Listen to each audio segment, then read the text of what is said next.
an almighty, all-knowing, all-powerful God is sitting in heaven waiting to hear from you. David says that he has his hand cupped behind his ear, listening for his children to ask him for great and mighty things that we know not. He's listening for us to pull down the strongholds of addictions that enslave our families, to pull down the strongholds. Something. When you walk through these doors and you lift your hands to pray, I want you to remember that you're talking to Almighty, all-knowing, all-powerful God, the creator of heaven and earth. The blast of his nostrils can split the cedars of Lebanon. He holds the seven seas in the palms of his hand. He weighs the mountains in a scale and the hills in the balance. You can ask him for things so staggering, so big, that God slides out of his chair and sits on the edge and says to the angels, did you hear what he said? Ask him, ask him, ask him for things that are impossible, because with God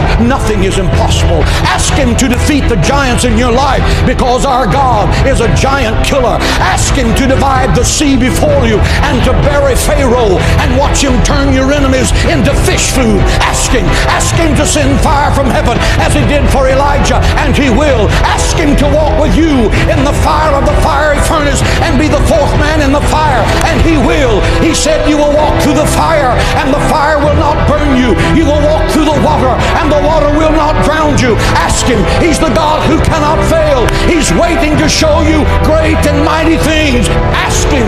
Pray, pray, pray. God in heaven wants you to have that power. You are made in the image of God. God is not a statue.